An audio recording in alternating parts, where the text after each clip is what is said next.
Imaginem um domingo de missa, vibrante o sol a espreitar pelas janelas cânticos, a ecoar corações abertos, a igreja cheia de fé. No dia seguinte, a mesma igreja encontra-se estranhamente vazia. A luz do sol incide sobre bancos desocupados, uma Bíblia esquecida, um giz de cera de criança, testemunhos silenciosos daqueles que ali estiveram. O microfone zumbi, as luzes acesas, mas as pessoas desapareceram. A vida lá fora continua o seu rumo, mas cá dentro o tempo parou. O arrebatamento não vai parar o mundo, vai apenas levar discretamente aqueles que estão preparados, deixando um vazio onde antes o louvor preencha o ar. A maior alteração será um silêncio súbito e ensurdecedor onde antes havia um cântico de adoração. Alguém que ficou para trás pode tentar continuar o culto, mas as suas palavras ecoam no vazio. O coração da congregação desapareceu. A celebração perdeu o seu convidado de honra. Duas pessoas trabalham lado a lado. Uma é levada, outra fica. O mundo continua a girar, mas uma separação divina ocorreu. O arrebatamento não é um espetáculo. É um chamamento discreto e pessoal para aqueles que estão prontos. Para os restantes, a vida parece normal. Mas o santuário é agora apenas um ritual oco. O silêncio grita. Podes estar no sítio certo a fazer as coisas certas e ainda assim seres deixado para trás. As Escrituras descrevem o arrebatamento como algo súbito, num abrir e fechar de olhos. Não há tempo para últimas orações ou despedidas. É uma transformação instantânea. O Senhor desce, a trombeta soa e os crentes são levados, fisicamente, não metaforicamente. Imaginem o choque. Pilotos, cirurgiões, pais desaparecem, deixando o caos para trás. Para os crentes, é a concretização, não o medo, o fim da espera, o final da corrida. O arrebatamento não é uma tática de susto, é um apelo à prontidão, um lembrete de que o nosso tempo é frágil. É a chamada final do Rei, atendida num piscar de olhos. O maior culto, ou missa, não será um grande evento, será o silêncio que se seguirá ao arrebatamento. A ausência de milhões será o sermão mais retumbante alguma vez pregado. É o noivo a reclamar a sua noiva, o culminar de uma esperança com séculos. A separação não é sobre presenças ou ações, mas sim sobre relacionamento, de quem é o nome que está no livro da vida. Os bancos vazios irão revelar que a religião não substitui a rendição. A verdadeira adoração é uma vida de vigilância, não apenas um ritual de domingo. A mensagem do vazio. Ele veio, levou os seus, e agora a porta está fechada. O maior engano é confundir atividade religiosa com verdadeira rendição. Muitos performam a fé na perfeição, mas os seus corações nunca se inclinaram perante o Rei. O arrebatamento irá expor a diferença entre os rendidos e os autossuficientes. Atos exteriores nada significam se o coração não for transformado. Jesus procura autenticidade, não performance, vidas refeitas pela sua graça.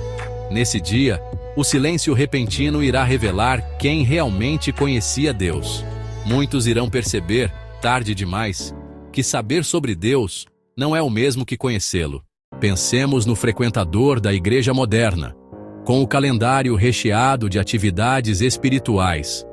Há o culto de domingo de manhã, o estudo bíblico a meio da semana, a reunião do pequeno grupo à sexta-feira e o evento de evangelização ao sábado.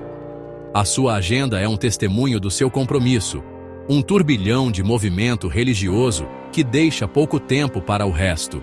São atarefados, produtivos e muito visíveis na sua comunidade religiosa. São eles que organizam os eventos, lideram o louvor e ensinam as classes. Por todas as métricas externas, parecem pilares da fé, o próprio modelo de um discípulo dedicado. A sua agenda está cheia, um mostruário de serviço incansável para o reino de Deus. Mas o que acontece quando as portas se fecham e as multidões desaparecem? Qual é o estado da sua vida secreta com Deus? Para muitos, A azáfama da atividade pública mascara um vazio privado profundo. O local de oração está a apanhar pó.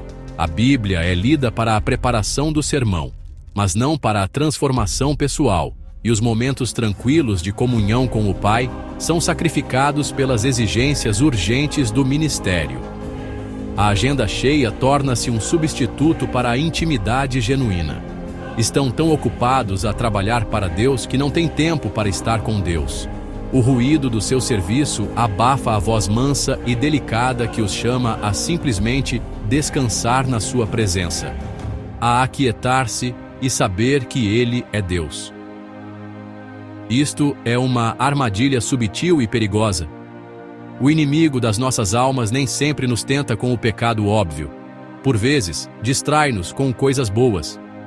Ele encoraja-nos a construir grandes ministérios, a liderar programas de sucesso e a ganhar a admiração dos nossos pares, enquanto o nosso próprio poço espiritual seca. Tornamo-nos mecânicos espirituais, hábeis em resolver os problemas dos outros enquanto o nosso próprio motor está a falhar. Pregamos uma mensagem de arrependimento às massas, mas nunca choramos verdadeiramente pelos nossos próprios pecados na solidão do nosso quarto. Chamamos outros para uma caminhada mais profunda, mas nós próprios estamos a debater-nos nas águas rasas de uma fé superficial. O arrebatamento irá expor este paradoxo devastador. Os que forem levados não serão necessariamente aqueles com os currículos espirituais mais impressionantes. Serão aqueles que, como Maria, escolheram a melhor parte: sentar-se aos pés de Jesus e ouvir. Serão aqueles cuja vida secreta com Deus era mais vibrante e real do que a sua persona pública. Muitos com agendas cheias serão deixados para trás, no meio dos seus ministérios bem organizados, altamente eficazes, e agora completamente sem sentido. Descobrirão que o noivo não procurava servos atarefados. Ele procurava uma noiva amorosa, cujo coração era completa e totalmente dele. O altar é suposto ser um lugar de sacrifício, um lugar de encontro, um lugar de total entrega. É para onde trazemos a nossa fragilidade, o nosso pecado e o nosso orgulho, e os depomos perante um Deus santo. É onde o fogo do Espírito Santo desce, consumindo a oferta indigna e refinando o coração do adorador. Ao longo dos tempos, o altar simbolizou o ponto de contacto entre a humanidade e a divindade, o espaço sagrado onde ocorre uma transação de graça. É onde morremos para nós mesmos para que Cristo possa viver em nós. É o início da verdadeira vida espiritual, a porta de entrada para um relacionamento autêntico com o Deus vivo. Mas para muitos, o altar tornou-se apenas mais uma peça do mobiliário da igreja. É um adereço num drama semanal, um lugar para respostas emocionais, mas em última análise, superficiais.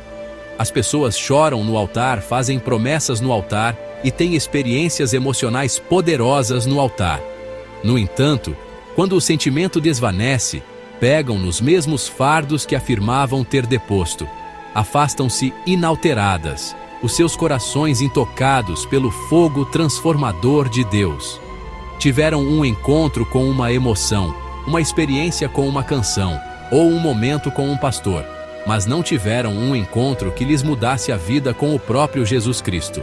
O seu arrependimento foi temporário, um momento fugaz de tristeza pelas consequências, em vez de uma dor profunda e duradoura pelo pecado. Esta é a sóbria realidade que a profecia de Mateus revela. 2 mulheres estão no moinho, 2 homens estão no campo.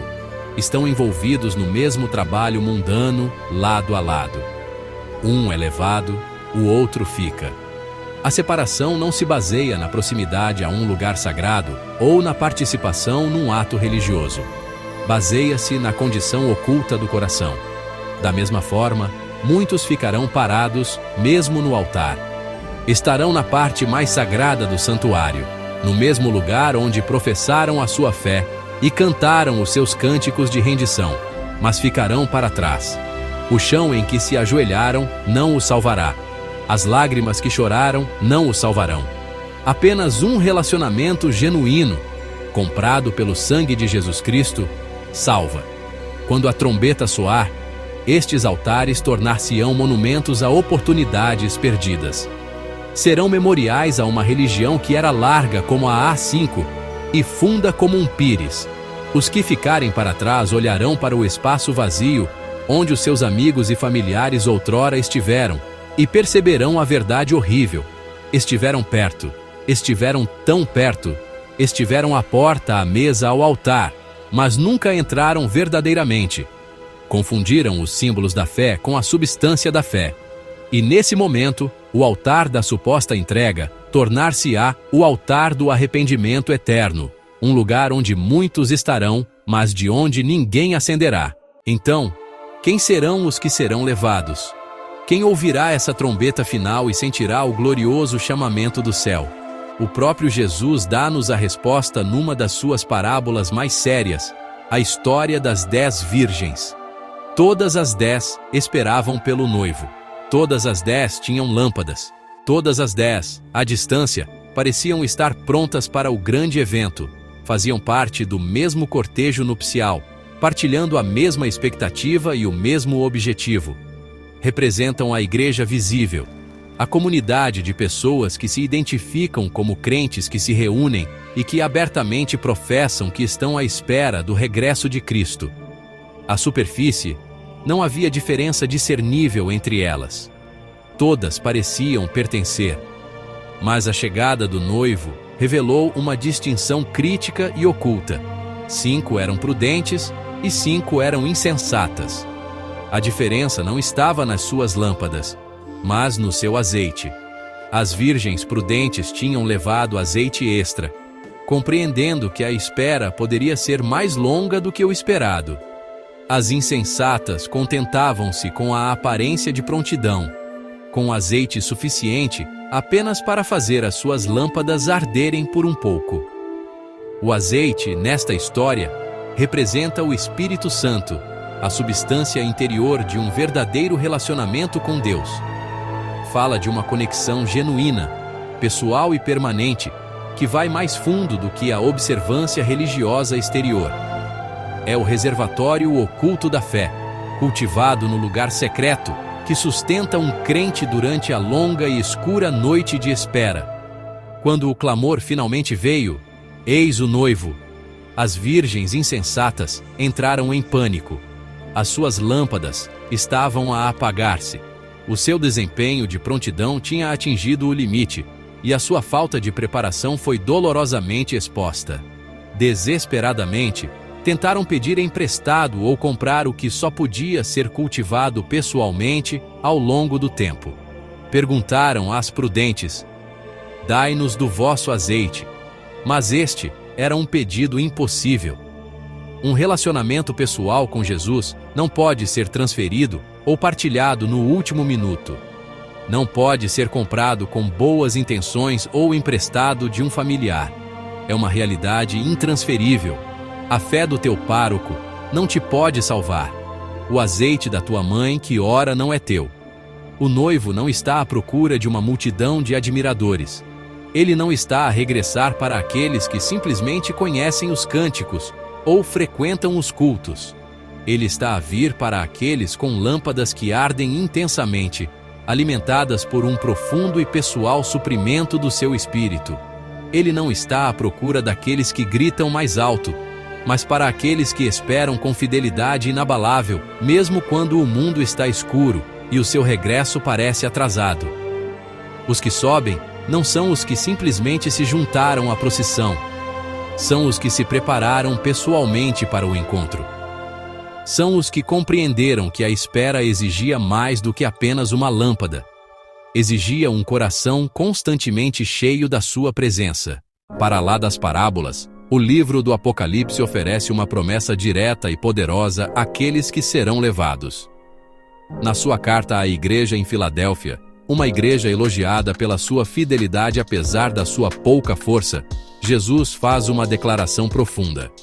Em Apocalipse, capítulo 3, versículo 10, ele diz: visto que guardaste a minha palavra de perseverança, eu também te guardarei da hora da provação que há de vir sobre o mundo inteiro, para pôr à prova os que habitam sobre a terra. Isto não é uma promessa de isenção de dificuldades em geral, mas uma promessa específica de remoção, de ser guardado da hora específica da tribulação global. É uma promessa do arrebatamento. Repare na condição para esta proteção divina. Visto que guardaste a minha palavra de perseverança. A qualificação para a ascensão não é uma demonstração de poder espetacular ou um registro de perfeição impecável. É perseverança paciente. É fidelidade nas pequenas coisas. É agarrar-se à verdade da palavra de Deus quando a cultura grita o oposto. É continuar a andar em obediência quando ninguém está a observar ou a aplaudir. É a recusa silenciosa e teimosa de comprometer a sua devoção a Cristo, mesmo quando se sente fraco e insignificante. A igreja de Filadélfia não era uma mega igreja, tinha pouca força, mas tinha um controle tenaz sobre os mandamentos de Cristo. Esta promessa reorienta completamente a nossa compreensão do que Deus valoriza. Num mundo obcecado com tamanho, influência e sucesso visível, Deus procura firmeza. Ele procura aqueles que continuam a acreditar e que continuam a amar quando é difícil e impopular. Ele procura aqueles que não apenas começam a corrida com entusiasmo, mas que perseveram pacientemente até ao fim. Este é o caráter da noiva por quem ele vem. Não vistosa, não arrogante, não autossuficiente, mas humilde, obediente e perseverante. É a força tranquila de um coração que encontrou a sua satisfação e segurança últimas só em Cristo. Portanto, a questão de quem sobe é respondida não olhando para a multidão, mas examinando o coração. É para aqueles que estão ativamente a guardar a sua palavra, não apenas a ouvi-la. É para aqueles que estão pacientemente a perseverar, não apenas a experimentar emocionalmente. É para aqueles cujas vidas são caracterizadas por um amor constante e ardente por Jesus, um amor que se manifesta em obediência. O arrebatamento é a recompensa final para esta fidelidade tranquila. É o muito bem, bom e fiel servo, final de Deus, para aqueles que aguentaram, que mantiveram as suas lâmpadas acesas e que esperaram pacientemente pela promessa da sua vinda. Imediatamente após a partida, um novo som preencherá a terra. Não será o som de uma trombeta, mas o som do choro.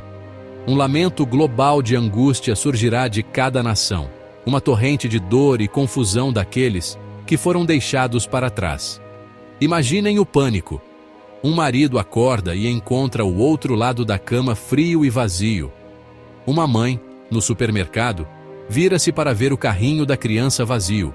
Uma maçã a meio roída caída no chão. Colegas olharão para a secretária vazia da pessoa de quem troçavam pela sua fé, as suas provocações agora ecoando como uma profecia horrível que se cumpriu. É uma cena de caos inimaginável, um mistério mundial com apenas uma resposta terrível e espiritual. As pessoas procurarão desesperadamente por explicações. Os canais de notícias estarão inundados com especulações frenéticas, com especialistas a propor todas as teorias, desde a abdução alienígena a um estranho fenômeno científico por descobrir.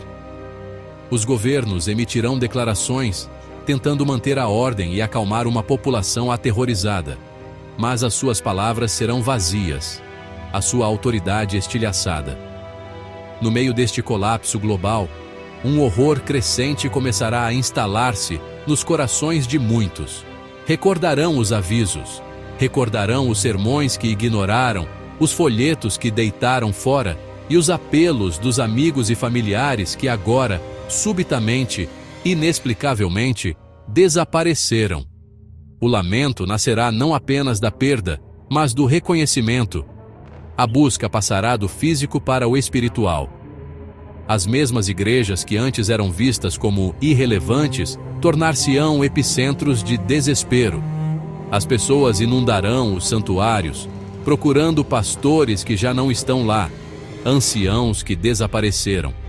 Correrão para os púlpitos, esperando encontrar alguém, qualquer um, que possa explicar o que aconteceu. O grito desesperado será por respostas, por uma segunda oportunidade, por uma forma de voltar atrás no tempo, nem que fosse apenas um dia.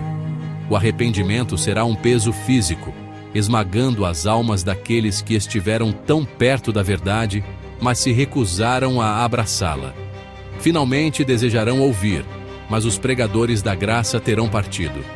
O lamento será profundo e penetrante porque estará misturado com o sabor amargo da autorreprovação. É o grito das virgens nécias, que percebem que as suas lâmpadas estão vazias e a porta para a festa está agora fechada.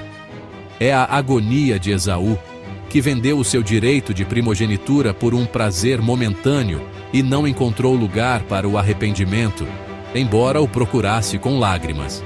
Esta será uma tristeza diferente de qualquer outra, uma dor nascida da devastadora percepção de que a oportunidade de salvação, outrora tão livremente oferecida, foi retirada.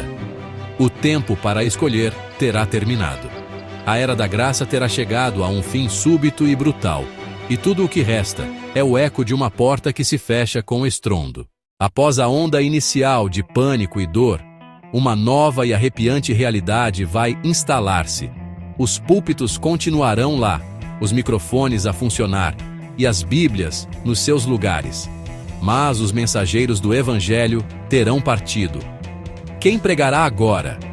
Quem se apresentará no lugar sagrado e oferecerá esperança? Talvez alguns dos que ficaram para trás, talvez um teólogo que conhecia a palavra na teoria, mas não no coração, tentem preencher o vazio. Ele poderá erguer-se perante as multidões aterrorizadas e tentar pregar.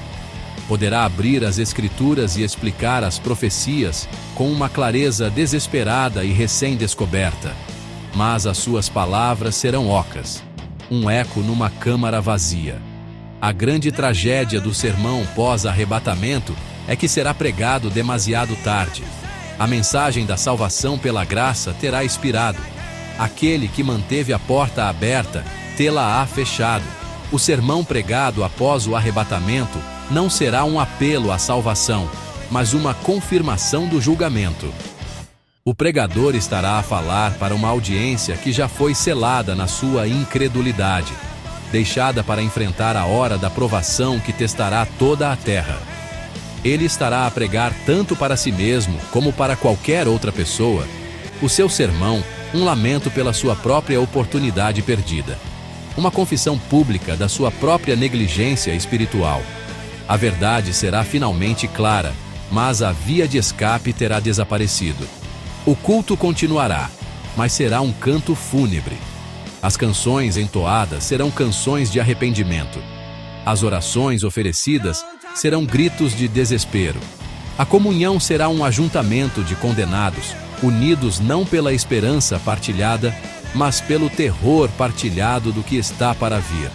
O culto, outrora um farol de luz e um vislumbre do céu, tornar-se-á um lembrete sombrio do céu que lhes foi perdido para sempre. Cada lugar vazio pregará um sermão próprio, um testemunho silencioso e condenatório da pessoa que ali se sentou, daquela que ouviu, que acreditou e que agora partiu. O silêncio dos santos será mais poderoso do que qualquer sermão alguma vez pregado. Esta é a derradeira finalidade. A Bíblia fala de um ponto sem retorno. A porta da arca de Noé foi fechada. A porta foi fechada para as virgens insensatas. Chegará o dia em que a porta da graça será fechada pela última vez. A pregação que acontece depois desse momento é meramente uma explicação do julgamento, não um convite para escapar a ele. O sermão mais poderoso será o silêncio profundo e ensurdecedor vindo do céu. Deus terá proferido a sua última palavra de convite a esta era. E essa palavra foi vinde. Para aqueles que não responderam, tudo o que resta é o lamento. Tudo o que resta é a certeza horrível de que não há volta a dar. Imaginem a cena do outro lado. não da perspectiva do mundo em pânico que ficou para trás, mas do ponto de vista dos redimidos. Visualizem uma noiva, radiante e pura, adornada não com seda e renda, mas com a retidão de Cristo. Ela não é uma única pessoa, mas uma multidão que ninguém consegue contar, de cada nação, tribo e língua. Ela está a subir. A força gravitacional da Terra perdeu o seu domínio sobre ela. As lutas, as tristezas e os pecados de um mundo caído desvanecem-se por baixo como uma memória distante. Este é o momento que ela anseia. O culminar de uma história de amor escrita antes do tempo começar. É a ascensão final e gloriosa para encontrar o seu noivo. Enquanto ela sobe, uma luz brilhante envolve-a, a própria luz da presença de Deus. O som não é de caos terreno, mas de boas-vindas celestiais, a voz do arcanjo e o toque triunfante da trombeta de Deus. Embaixo, o mundo continua o seu ritmo frenético por mais alguns momentos, alheio à mudança cósmica que está a ocorrer. As pessoas olham para cima, talvez a proteger os olhos, mas não veem nada. Estão espiritualmente cegas para o maior evento das suas vidas. Procuram um sinal no céu, enquanto o próprio sinal, a ausência dos santos, está a acontecer nas suas próprias casas e locais de trabalho. A noiva está a ascender, e o mundo, na sua surdez, perde a marcha nupcial. Esta ascensão não é uma fuga nascida do medo, mas uma convocação nascida do amor. É o noivo Jesus a chamar a sua amada para si. É o cumprimento da sua promessa. Virei outra vez e levar-vos-ei para mim, para que onde eu estiver, vós também estejais. Esta não é uma partida relutante, é um reencontro ansioso e alegre. Para aqueles que estão a subir, não há arrependimento, nem olhar para trás, nem tristeza pelo mundo que estão a deixar. Há apenas o rosto daquele que amaram e serviram. Aquele que é a fonte de toda a sua esperança e o objeto de todo o seu afeto. A jornada acabou. A batalha está ganha. Estão finalmente, verdadeiramente em casa. O contraste é gritante e eterno. Embaixo, um mundo desce a uma busca desesperada por respostas, um mundo agora totalmente sob o domínio do enganador acima. A noiva é acolhida na festa de casamento do Cordeiro, uma celebração de união eterna e alegria sem fim. Os que ficaram para trás olham para cima tarde demais, os seus olhos finalmente abertos a uma realidade espiritual que há muito negavam apenas para verem um céu vazio. A finalidade do momento é absoluta. A separação é completa. A noiva está com o seu noivo, e a porta para a festa está agora e para sempre fechada para aqueles que não se prepararam. Aqui está a verdade mais arrepiante de todas. Após o choque inicial e o caos do desaparecimento, o mundo tentará voltar à normalidade. O espetáculo tem de continuar. A humanidade tem uma capacidade notável e, por vezes, aterradora de adaptação. Após os relatos iniciais, as buscas frenéticas e as teorias mirabolantes, uma nova narrativa será forjada. Uma explicação poderosa e enganadora será oferecida às massas, uma mentira tão convincente que o mundo optará por acreditar nela. O vazio deixado por milhões de pessoas será justificado, e a humanidade será instada a seguir em frente, a unir-se e a construir um novo mundo das cinzas da antiga confusão. Os eventos continuarão, os concertos serão remarcados, os estádios de futebol acabarão por encher. As salas de reuniões encontrarão novos executivos, e os gabinetes políticos serão ocupados por novos líderes. A engrenagem da sociedade voltará a funcionar, impulsionada por uma necessidade desesperada de esquecer, de ignorar o buraco escancarado que foi rasgado no tecido da realidade. As pessoas voltarão aos seus empregos, ao seu lazer e às suas rotinas, porque a alternativa, admitir que os cristãos tinham razão desde o início, é demasiado terrível para contemplar. O mundo mostrará uma cara corajosa, fingindo que a partida não foi um arrebatamento, mas uma purificação necessária, um passo em frente na evolução humana. O espetáculo continuará, mas a audiência está agora cativa. mas será tudo uma encenação, um grande e global ato de negação. Cada gargalhada num espetáculo de comédia será um pouco demasiado alta. Cada aplauso num jogo será um pouco demasiado forçado. Um pavor silencioso e roedor estará no fundo de cada estômago. A memória dos desaparecidos assombrará os vivos, um testemunho silencioso que não pode ser apagado.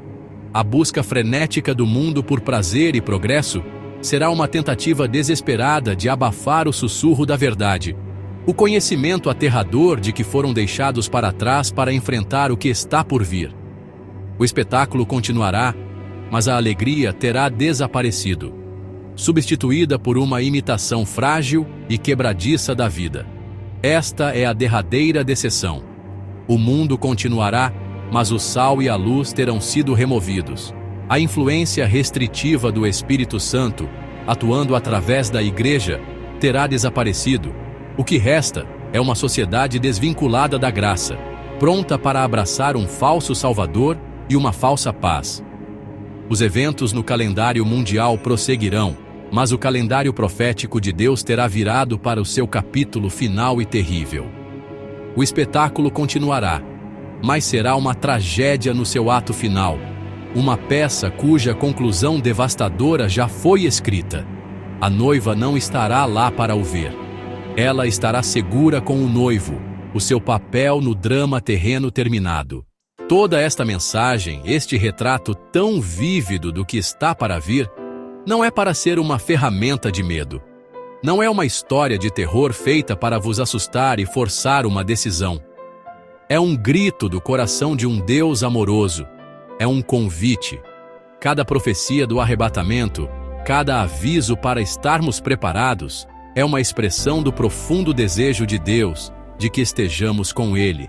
Ele não quer que ninguém fique para trás. Ele não se alegra com o pensamento da angústia e do terror que vão assolar o mundo. O desejo do seu coração é que façam parte da noiva, que estejam entre aqueles que são levados, para serem acolhidos na celebração eterna do seu amor. Pensem nisto desta forma. Se soubessem que uma tempestade se aproximava, uma tempestade de destruição sem precedentes, não avisariam aqueles que amam? Não lhes suplicariam para virem para o abrigo que prepararam? É isto que Deus está a fazer através da sua palavra. Ele está a mostrar-nos a tempestade que está no horizonte, a grande tribulação, e está a apontar para o abrigo, a arca de segurança, que é o arrebatamento da sua igreja. Os avisos não são ameaças, são súplicas amorosas e urgentes. Ele está a chamar. Vinde, povo meu, entrai nos vossos aposentos, e fechai as vossas portas sobre vós. Escondei-vos por um pouco, até que a indignação passe. Ele está a abrir uma via de escape. Portanto, o chamamento é simples. Não vivam a vossa vida para impressionar a igreja. Não se deixem apanhar pela performance da religião. Não construam a vossa identidade no vosso serviço, no vosso título, ou na vossa reputação entre os crentes. Vivam para uma audiência de um. Vivam para encontrar o noivo. Cultivem essa história secreta com ele no lugar secreto. Deixem que o azeite do seu espírito encha a vossa lâmpada, não para exibição, mas para a realidade de uma relação profunda e duradoura. Escolham a autenticidade em vez do aplauso. Escolham a rendição em vez da autossuficiência. Certifiquem-se de que não só sabem sobre ele, mas que o conhecem verdadeiramente e que ele vos conhece. A escolha é vossa, e o tempo é agora. O noivo está a chegar. Ele vem buscar uma noiva que está a o observar, à espera e pronta. Quando ele a levar, a rotina do mundo continuará, mas o seu lugar nele estará para sempre vazio. Os eventos seguirão o seu curso, mas o convidado de honra terá partido para um banquete maior. Não sejam aqueles que ficam numa igreja vazia, agarrados a um programa de um culto cujos participantes já foram para a glória. Ouçam o convite hoje. Aceitem o amor do noivo. Preparem os vossos corações, pois quando ele vier, a noiva não estará mais cá. Ela estará em casa.